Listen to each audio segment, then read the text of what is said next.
just going to sit there on your phone? No, it's fine. I can see you're very busy.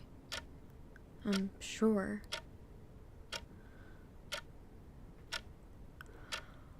It's just, we've been sitting in this silence for 20 minutes. And it's not the comfortable kind. It's the kind that's heavy.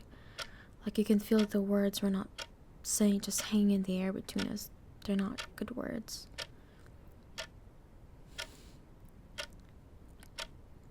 Is this about last night? At the party? Because if it is, you could just say it. Like, hey, I don't like how you were talking to so-and-so, or you seemed a little off, or anything, instead of this punishment of quiet. You know I hate quiet.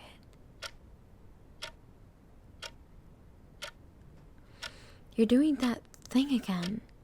That thing where you shut down, your face goes blank, like you've just left the building and I'm left here talking to a wall. A very handsome, frustrating wall. Okay, that was supposed to be a little funny, to break the tension, but I guess not.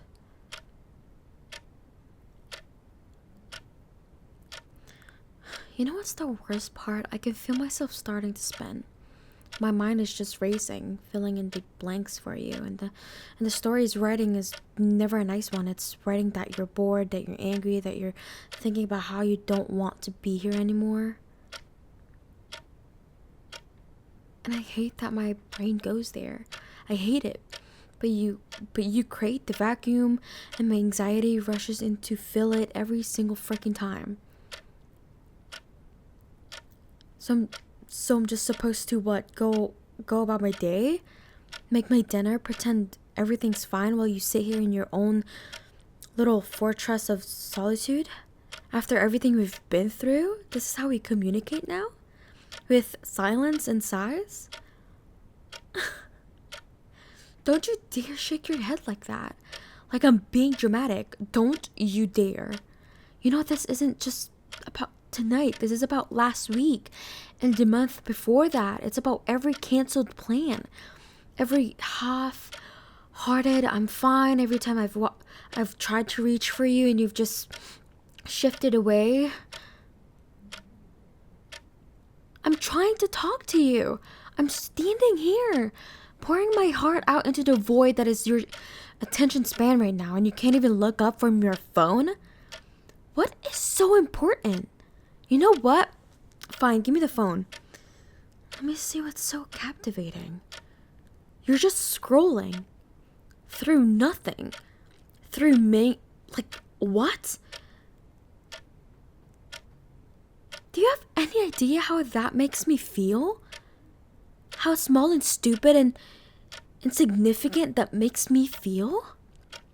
Like I am less interesting to you than a glowing rectangle. After 3 years, I am begging for a scrap of your genuine attention and I can't even get that. I'm not your freaking roommate.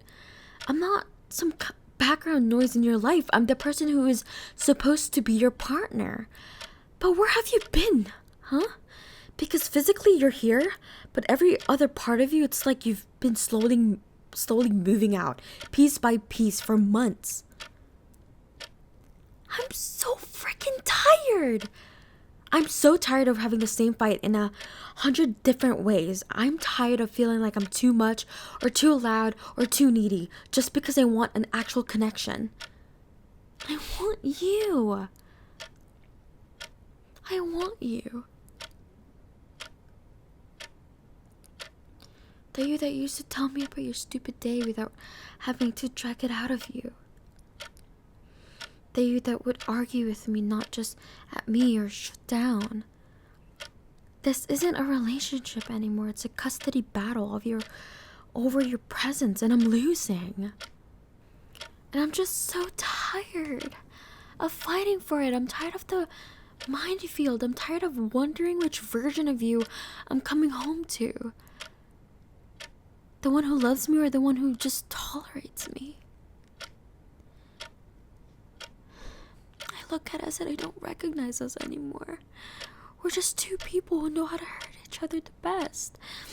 And I keep thinking maybe this is it. Maybe we've broken it.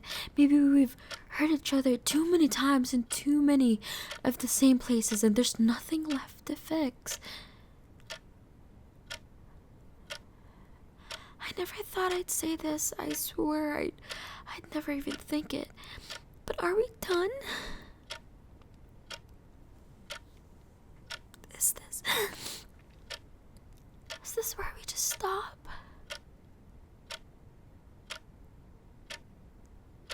You're not even looking at me. You're not even saying no. Oh God. No, I didn't mean to actually. I just wanted you to fight. I just wanted you to fight for me. To scream, to yell. Of course we're not done. Are you crazy? To do anything but just sit there and let the words hang there like they're not tearing my world in two. Say something, please. Say something and tell me I'm wrong. Throw something, do anything, but just confirm it with your silence. You're confirming it. Your face is just blank. It's blank and I can't read it. I'm drowning, Papa. You thought about it too, haven't you? It's not a question. You've been thinking about it for what? Weeks? Months? Have you been waiting? Letting me toss in the wind until I was the one who was weak enough to finally say it out loud? So you wouldn't have to be the bad guy? You fucking coward. You absolute fucking coward. All this time with your quiet treatments and your distant looks, you were just waiting for me to break us? So your hands could stay clean? So you could walk away and tell everyone, she's the one who ended it? Do you have any idea what you've done? Any idea what you've been doing to me all this time? It wasn't just ignoring me. It was a slow pain. You chipped away at me day by day with every unanswered text, every empty hug, every conversation that died in this living room. You made me question my own fucking sanity. You made me feel like a ghost in my own home, in my own relationship, and now I'm a shell of who I was. Now that I'm standing here shattered, finally naming the poison you've been feeding us, you just accepted it. You fucker. I loved you. I loved you so stupidly much, and I loved the way you snorted when you laughed too hard. I loved the stupid names you had for our cat. I loved the way you'd always steal my fries even when you ordered your own. I built a future in my head. A stupid, detailed, beautiful future. The kitchen would renovate everything and you were just mud. Humoring me. Taking off days until you could quietly exit the dream I was having. Everything is just collapsing. Inside me it feels physical pain. Like my bones are crumbling. My lungs won't work. Right. All those memories, they're not sweet anymore. They're just evidence, proof of how blind I was. Our first vacation, you were probably already pulling away. The birthday where I cried because you planned the perfect surprise, was that just guilt? Who the fuck are you? No, did I love? Was any of it true? Or was I just in love with a version of you that only existed in the first year? And I've been clinging to a ghost ever since. So this is it. Oh my god. I can feel it.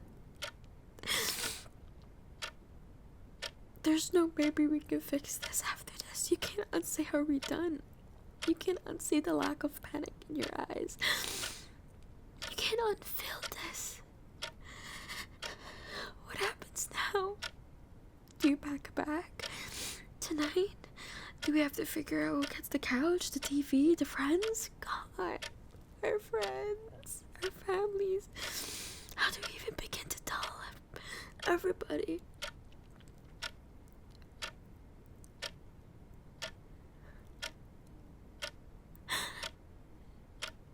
And you know what the worst part is?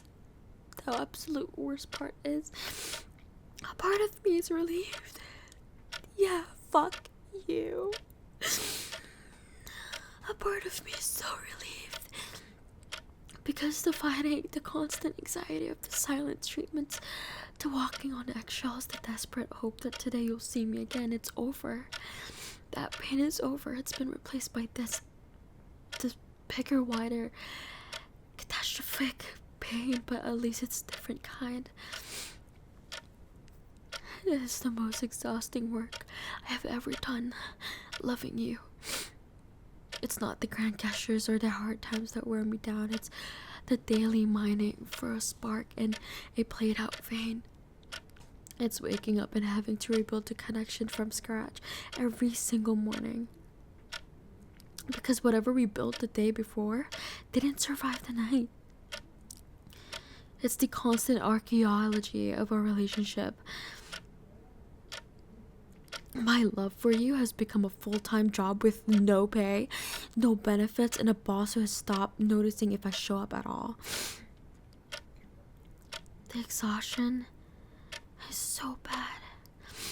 It's in the constant monitoring of your mood from the moment you walk in the door, the set of your shoulders, the tone of your hair, the way you put your keys down. It's in the mental gymnastics of planning every sentence before I say it. Is this a good time? Will this start a fight? Is this too much needy, too loud? I edit myself in real time, silencing my thoughts, my worries, my joys, because I've learned which versions of me you tolerate, and which ones you make you retreat further into the silent fortress of yours. I'm a prisoner of my own caution, and my jailer is the person I'm supposed to feel safest with. It's exhausting to carry the entire emotional memory of us alone. I hold the blueprint of what we're supposed to be, and every day I have to compare it to the crumbling construction site we actually inhabited. The weight of all that lost potential is a physical ache. The constant pressure on my chest. I'm tired of being the only one who remembers. The only one who seems to grieve for something that isn't even fully gone yet, but is dying a slow, passive death by neglect. The most profound exhaustion comes from the betrayal of my own heart, from having to argue with myself constantly. One part of me sees the evidence, the distance, the disengagement, the coldness, and screams the truth, and the other part, the stupid, hopeful, loving part. Like, he kissed my forehead today. That means something. He didn't cancel our plans. That's progress. I'm perpetually at war within myself. My intuition battling my depression. And the fucking sheer energy it takes to quiet the eternal civil war leaves me bone tired. I am exhausted from loving a memory while trying to negotiate with a fucking ghost. I am exhausted from offering my heart to someone who now treats it as not as a treasure but as a burden. He's too polite to refuse, and in the end that is the final devastating fatigue. The realization that the love I'm fighting for so hard to save is only alive in one of us, and keeping it alive alone is a labor that is slowly completely fucking killing me. I'm free falling. At least I'm not stuck in that awful fucking room with you anymore. Fuck you. I hate you. You should probably go. I don't want you here. Your brothers or a hotel. I can't look at you right now. I can't be in the same air as you. Just take what you need for a few days. We'll figure out the rest later. And don't say you're sorry, please. If you say sorry right now, I think I might actually break in half.